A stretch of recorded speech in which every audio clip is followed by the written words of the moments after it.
জানুৱাৰীৰ বাবে আমি ছাত্ৰসকলৰ বাবে এখন আঁচনি আমি আনিম, কিন্তু ছাত্ৰীৰ বাবে যেনেকৈ এইটো ইউনিভাৰ্চেল সকলো ছাত্ৰীয়ে পায়, ছাত্ৰৰ ক্ষেত্ৰত ইউনিভাৰ্চেল নহ'ব, অকল দৰিদ্ৰ আৰু নিম্ন মধ্যবিত্তসকলৰ কাৰণেহে আমি এনেকুৱা এটা আঁচনি আনিম। ছাত্ৰীৰ ক্ষেত্ৰত আমি ইকনমিটো নাচাওঁ, সকলোকে দিওঁ, কিন্তু ছাত্ৰৰ ক্ষেত্ৰত আমি ইকনমিটো চাই পেলাই দিম যে নিম্ন মধ্যবিত্ত আৰু দৰিদ্ৰ শ্ৰেণীৰ পৰিয়ালৰ পৰা অহা ছাত্ৰসকলক আমি এটা ভাল আঁচনি এটা আমি আনিম।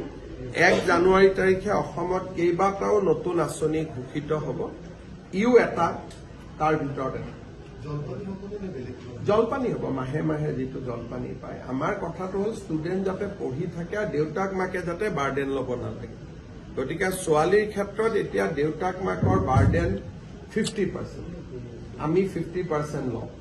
ক'ৰবাততো 100%টো হৈ যায় যদি ঘৰৰ কাষতে স্কুল কলেজখন আছে। আৰু ল'ৰাৰ ক্ষেত্ৰতো আমি জলপানীয়ে কৰিম, আমি এনেকুৱা কিবা মানে শিক্ষাৰ লগত জড়িত নথকা নকৰোঁ।